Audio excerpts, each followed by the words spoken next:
ここからはですね、戦争の話、すでに今は世界で2つの戦争が行われていると。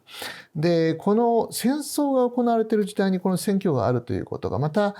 状況をより複雑にしている面があるんだろうと思います。とりわけその中でも重要なのが、ウクライナの戦争に対する支援というものが、トランプ政権が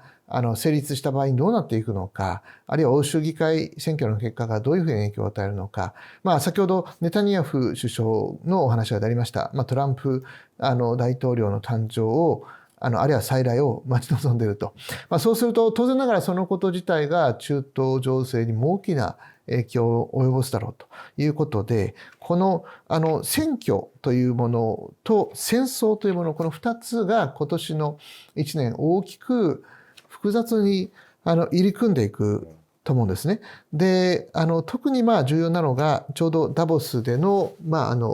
ゼレンスキー大統領の演説もありますけれども、ウクライナ支援というものが果たして国際社会継続できるのか、あるいは継続できなかったときに、これはすなわちプーチン大統領、ロシアの勝利につながるのか、そのあたり鈴木さんどう見てますか？今後のウクライナ支援に関してですけれども、やっぱりこのウクライナを支援するという国際的なコミットを、2022年の2月の段階ではもうグローバルにそれを、特にG7 は非常に強いこの関心を持って、また、2023年の広島サミットでもですね、このゼレンスキー大統領を呼んで、そして、そのコミットを、新たにしたわけですけれども、今、アメリカの議会ではですね、このウクライナ支援に対する、共和党の、議員がですね、非常にネガティブである。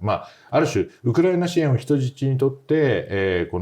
の国境の壁、作りの建設費用ですね。これを出させようとしているということなんですけれども、やはりこの、ウクライナ支援を人質にするっていうことは、言ってしまえば、それだけプライオリティが低い。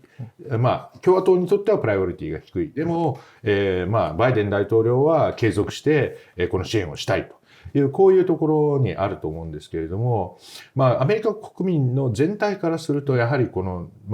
自分たちのこの生活ですね、特にインフレがずっと続く中で金利も高くなっている。そういう中で、自分たちの生活を差し置いてウクライナを支援するということに対して、特に共和党支持者の中ではですね、非常にネガティブな、この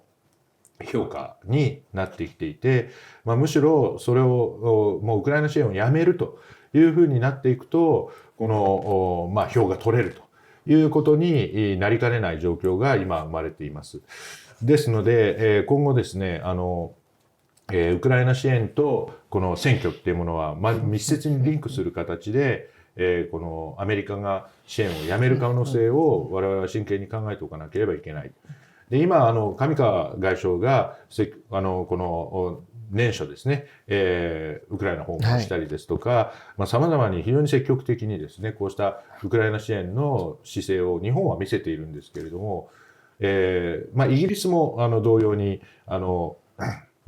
うした支援の姿勢は強く見せていますが、実はそれ以外の国ですね、ヨーロッパ大陸、それからアメリカのこの支援の姿勢っていうものがあまり見えてこない。ブリンケン、国務長官は中東にはいっぱい行くんですけれども、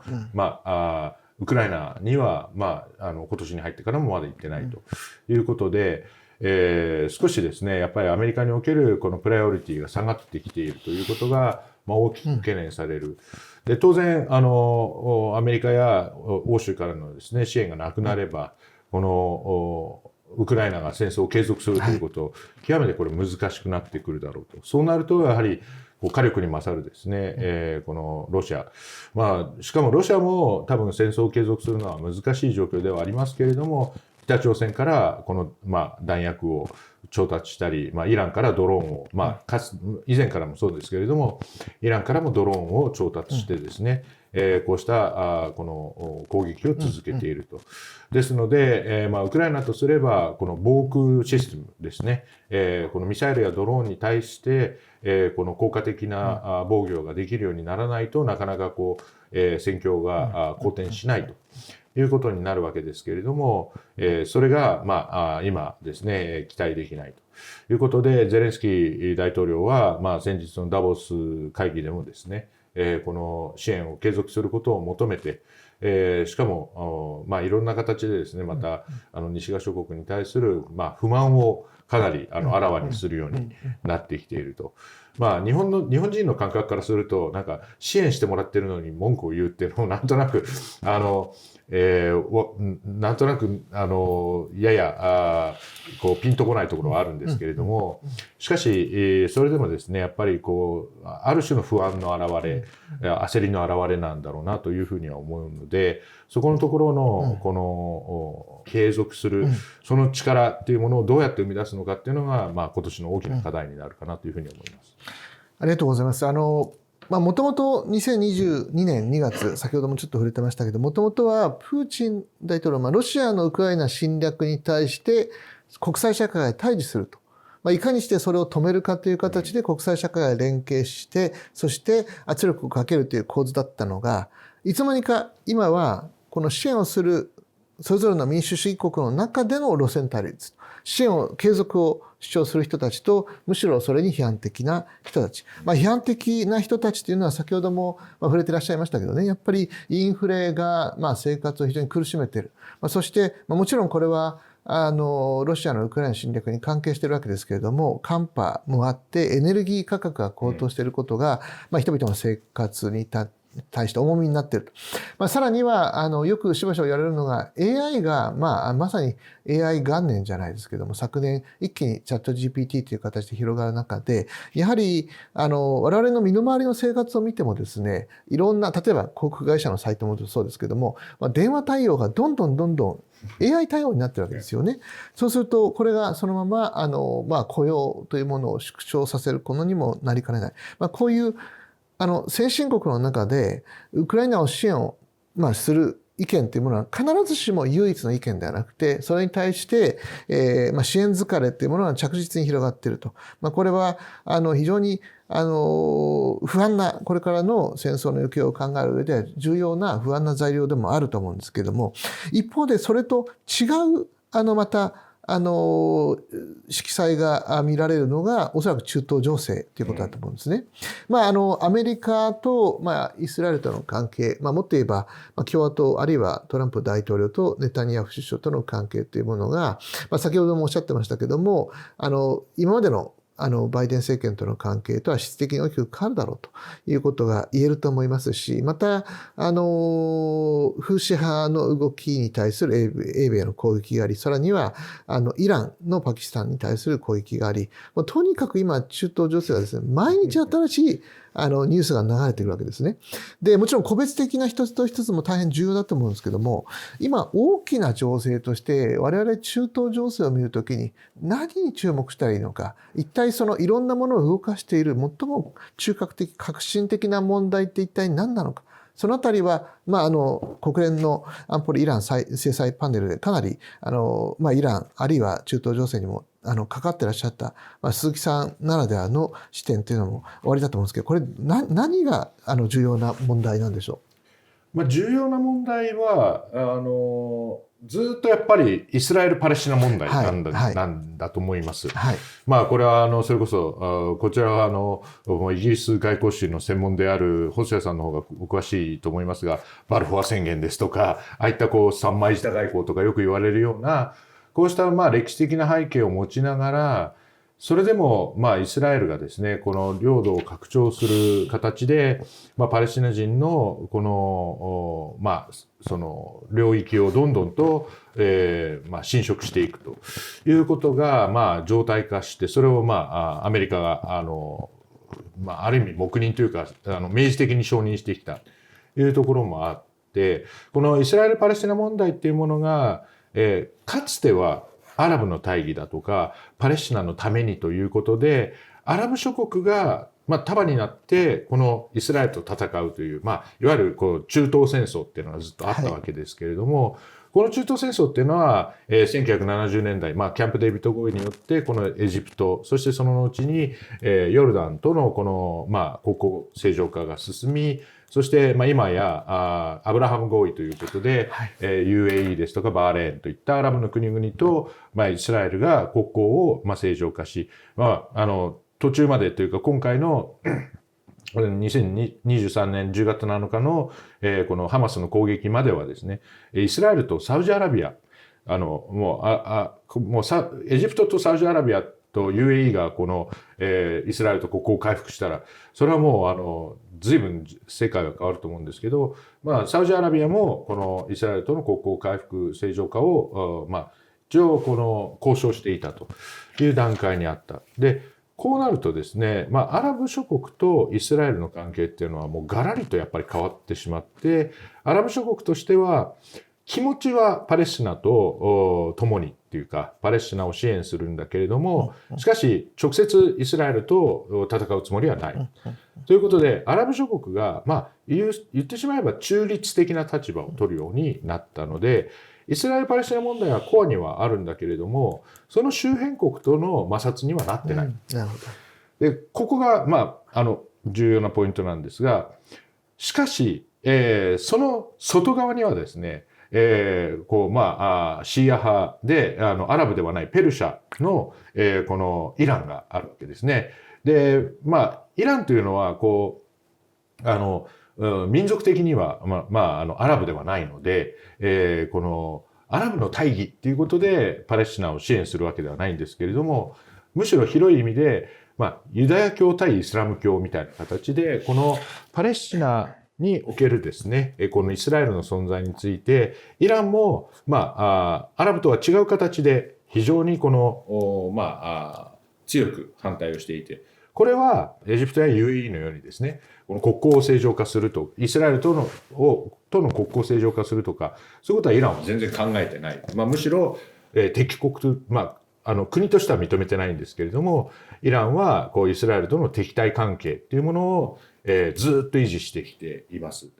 で、その際にイランの、影響を受けているハマス、そしてイエメンにあるフーシ派、そしてレバノンにいるヒズボラという、いわゆる親イラン民兵と言われるような、イラン、シーア派とは限らないんですけれども、イランとこの関係を持ち、イランが支援をしてきた、そういうこの、組織が、バラバラにというと、ちょっと誤解があるかもしれませんが、必ずしも、コーディネートされてない。つまり、連合軍みたいな形でやってるんじゃなくて、それぞれが、それぞれの意思で、このイスラエルに対して、いろんな、この攻撃、ないしは、なんていうんですかね、ちょっかいを出しているっていう、そういう状態にあると思います。ですので、よく報道なんかでは分かりやすくですね、親イランのフーシ派がとか、イランが背後にいるんだとかって、それは、形としては間違ってないんですけれども、ただ、イランが全部を戦闘を指揮してですね、この親イラン合同軍みたいな形でイスラエルと戦ってるわけではなくて、それぞれの組織がですね、それぞれの判断でやってる部分っていうのはかなりあると。ですので、よく、ガザのハマスがこの攻撃をしたら、イスラエルの北部にいる、この、ヒズボラがイスラエルを同時に攻撃するんじゃないかっていうことを言われるんですけれども、それは起きてないんですね。で、それはやっぱりヒズボラはヒズボラの理屈で動く。で、それで、小競り合いをやってますけれども、大きな戦争になる。他方でフーシ派は、ハマスを支援する。フーシ派は、これ、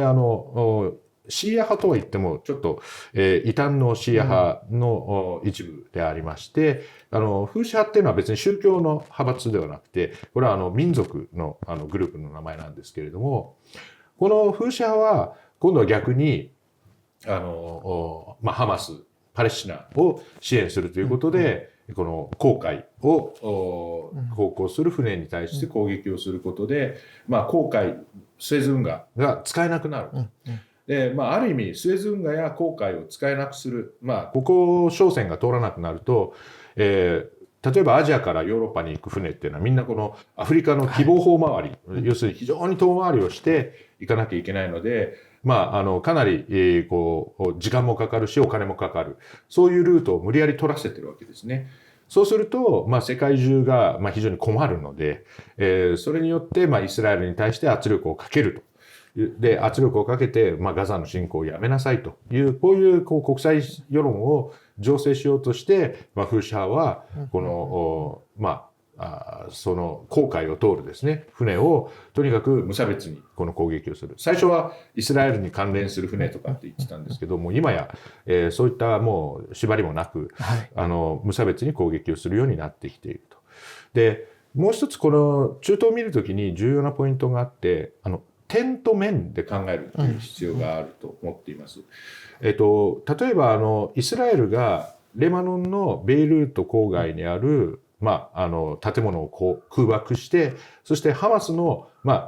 ベイルートにいるハマスの幹部を殺害したと。で、しばしばこれを報道するときに、イスラエルがレバノンを攻撃したっていうふうに言って、で、レバノンという国自体とイスラエル、もちろん当然レバノンは主権国家ですし、イスラエルとのこの戦いっていうことになるかと思いきやですね、基本的には点だけを攻撃している。つまり、その幹部を狙った攻撃なので、イスラエルは別にレバノンと戦争をしようとしているわけではないというふうに見るのが、これが一つの点の捉え方なんですね。つまり、点で攻撃している限りは、国対国ではなくて、何らかのこの意図を持ってですね、この点を攻撃している。ちょうどここ数日起きているイランとパキスタンの間の問題も点で考える必要があって、イランがパキスタンに攻撃してるんではなくて、イランはパキスタンにいる分離独立派、これバロチスタンという州、シスタンバロチスタンという州があってですね、この州が独立運動をやっていて、独立のテロを分離独立運動としてテロをやっている。警察署とかを襲撃してるんですけれども、それに対する攻撃なんだと。で、国境をまたぐとですね、イランはパキスタン領内に攻撃するのをためらうので、だから、イランの独立派っていうのは、イランの中のバルチスタン、分離独立派っていうのは、パキスタンに逃げ込むんですね。そうすると、イランは攻撃しないだろう。で、それを攻撃したので、パキスタンを攻撃したというふうに見える。けれども、狙っているのは、そのバルチスタンの、分離独立主義者である。で、逆にその報復として、今度は実は、パキスタンの中にもですね、実はバルチスタン州っていう州があってですね、ここも実は独立運動をやってて、要するにシスタンバルチスタンとバルチスタン州っていうのは一緒に独立をしたいって思ってるわけですね。ですから、このパキスタンのバルチスタン州の分離独立派っていうのはイランに逃げ込むんですね。で、それを今度はパキスタンが攻撃をするという、こういう関係にあるので、点の戦いをやってて、イラン対パキスタンというふうに捉えると、なんじゃこりゃって話になるんですけど、で、パキスタンは同時に核保有国ですから、で、イランは核開発をやろうとしている国ですから、巣はこの国際的な核戦争がみたいなふうに思うんですけど、実はその点と面という考え方でいうと、点の段階なんだと。で、点の段階では面の戦いにはすぐにはならないので、面の戦いになるのはまさにイスラエルがガザを占領するとか、攻撃をして地上軍を派遣してと、こういう状況になる。この点と面の違いで、この中東情勢を見ていくと、なるほど、こういうふうに見ていけば、これは国と国、国境を越えた話ではありますけれども、もともと中東における国境という概念というのは極めて希薄な概念で、一応この主権国家システムの枠組みの中にあるので、当然このなんていうんですかね、自国の領域に対する攻撃っていうのは、それに対して応分の反応はするんですけれども、じゃあそれが戦争になるのかとか、なんていうんですかね、国対国の関係になるのかっていうと、ちょっとそこは我々と感覚的にちょっと違うということは、認識しておく方がいいかなというふうに思ってます。ありがとうございます。大変分かりやすいご説明いただいて、なんとなくクリアになってきたと思います。点と面ということをご説明いただきましたが、面というのはある意味では、このコンテクストで言えば、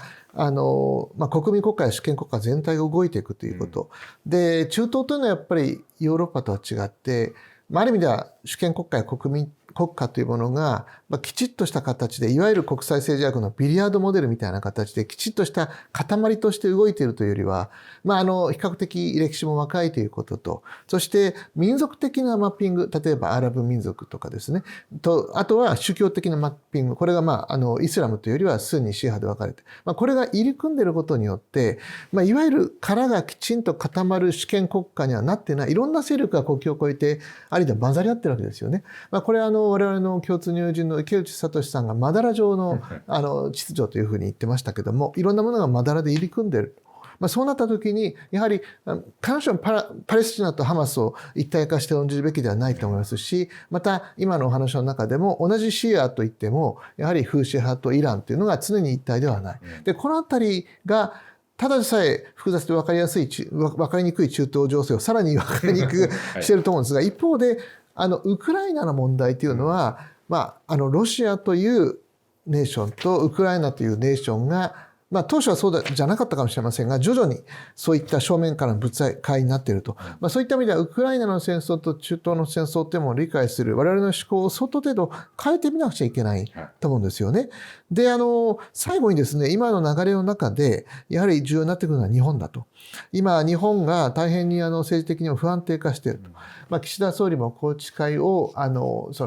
解消して、そして派閥を解消して、政治を刷新するということを言ってます。それがどの程度成功するかしないかによって、日本政治もまた大変な混乱の時代に入っていくんだろうと思います。一方で、昨年日本は G7 の議長国として、比較的積極的にリーダーシップを発揮して、このウクライナ情勢の問題に対しても、相当程度 G7 をまとめる私は貢献をしたと思います。広島サミットもかなりの程度で私は成功したんじゃないかなと思います。一方で、2月には今度はウクライナの復興支援会議というのを開くということで、昨年の流れの中で、からの流れで日本は比較的政治的に安定しているということが国際社会の中で明確に秩序を支える側に立てた大きな前提だったと思うんですけども、その前提が崩れるかもしれないわけですね。そうすると今年に入って日本政府が特にこのウクライナ情勢とさらには中東情勢ですよね。アメリカの大統領選挙にできることはそうそう日本はあまりないと思うんですけども、一方で他の国が選挙で混乱しているからこそ、日本も岸田総理は解散総選挙も場合によっては必要だということを言ってますが、しばらくはまだスケジュールにないわけですから、そうすると本来選挙がしばらく先にあるだろうということで、少なくとも今年の前半に安定的に日本が先進民主主義諸国の中ではこのらの問題に対して積極的なイニシアチブを発揮できる立場にあったと思うんですが、今の日本の政治状況、あるいは日本に必要な外交、これからどういう要素が日本の外交必要になってくるでしょうか。あるいは今の日本の政治状況をどういうふうに鈴木さん見てますか。確かに不安定というか、非常にこの本来こうあるべし、政党助成金の問題、資金、裏金の問題、本来こうあるべしという、枠を外れて、そうあるべきではないことが起きているという意味では確かにそうなんですけれども、じゃあこの裏金があったから何か巨大な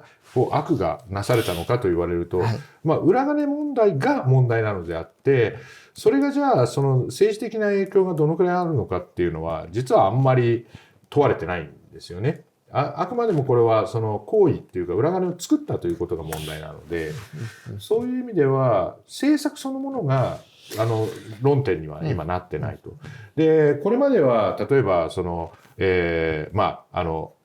これは細谷さんもいろいろご関係のあった安倍政権時代に例えば平和安保法制、こういうものがあって、で平和安保法制に対する例えば国民の反対だとか、そういったものがあった場合、やはり日本の外交政策に影響を及ぼすものっていうのはかなりあったかもしれませんが、今起きていることっていうのは政策的な問題ではなくて、あくまでもこの手続きというかその資金をめぐる問題なので、政策の問題としてそれほど今ある岸田政権がやっていることに対してこれはよろしくないというこういう流れではないと思うんですね。で、仮に総選挙があったとしても、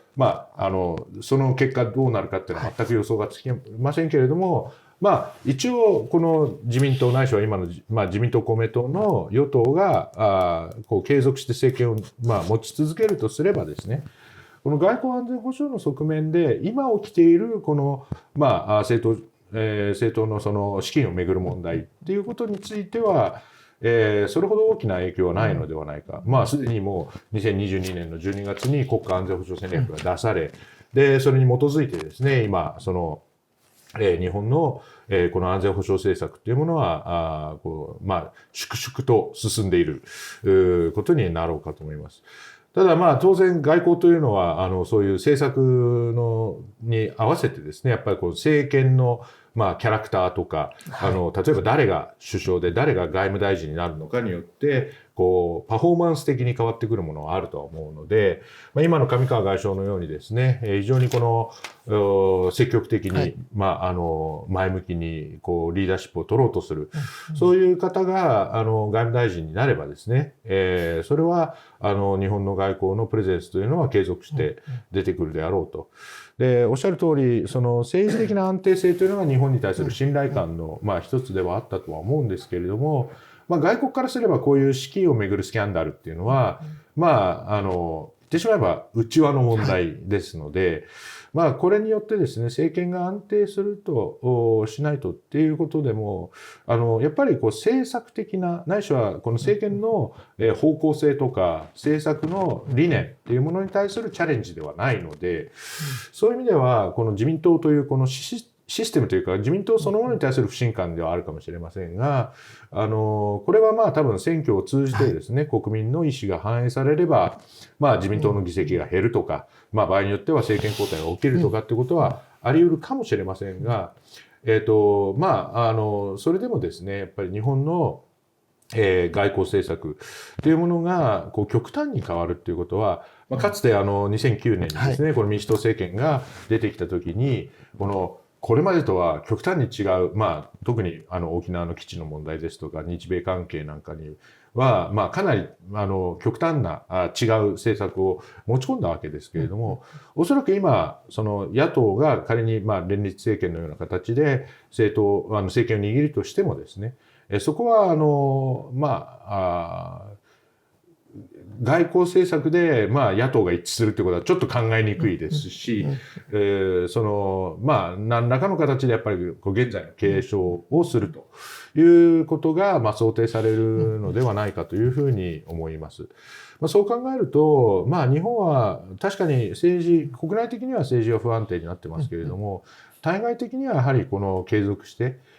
この安定した政権は安定しないかもしれませんけれども、政策的には安定するとは思うので、そこはもう民主主義である以上ですね、やっぱり国民に不人気な政権というのは、それはそれで罰せられるという、こういうことはちゃんと機能している。むしろ先ほど出てきましたけれども、アメリカのこの大統領選挙でちゃんと本当に民主主義が機能するのかというようなことが心配される中、日本はちゃんと民主主義が機能してるんだということになれば、それはそれで私は世界に対してですね、いや私たちはちゃんと民主主義的にこの政権を選んだんですということが言える、そういう政権がちゃんと出てくればいいんじゃないかと思っております。なるほどね。本当に日本は今年の年初から北陸での震災や、あるいは羽田空港の事故である暗いニュースが続いたわけですけど、今の鈴木さんの言葉で少し外交では明るい要素があるんじゃないか。考えてみますとですね、私ちょっと今お話聞きながら思い出したのが、戦後初期に日本は吉田茂とですね、重原喜重郎と芦田仁3人外務大臣が首相だったわけですね。なぜかというと、やはり国際的に非常に日本が厳しい中で荒波を乗り越えていくために外交の知見が必要だった。今は本当に2つの戦争があり、そして国際情勢がますます不安定化、不透明化する中で、外務大臣を長年経験した政治家、岸田総理が今、総理大臣をやっている。そして、林外相も上川外相も今、先ほどお話ありましたけど、お二人とも、ハーバード・ケネディスクールで、修士号を取った、外交にも精通した、そして英語も堪能な、珍しい日本ではは外務大臣なわけですよね。そういった外務大臣と総理は共に国際情勢外交に精通しているというのは、こういった不安定化が顕著となった世界の中では非常にこれは大きなアセットだなということを改めて感じました。今日は地経学インサイトの特別編として通常よりも長く鈴木さんと私で今年の2024年を展望する会としてお話をさせていただきました。今年もこれから大きな情勢様々な変化が起こる中でこちらの地経学インサイトでその分野の第一人者の方々のお話を聞きながら今あるリアルな問題に対して非常にスピーディーに対応するいろいろな発信をしていきたいと思っております。それでは、長時間にわたりましたけれども、鈴木さん今日はありがとうございました。ありがとうございました。Conflict could take many different forms, an all-out war between China and Taiwan, but also a blockade could be a substantial risk for many companies. And if you 緩やかな台湾アイデンティティってやはりもう持ってるんですよね。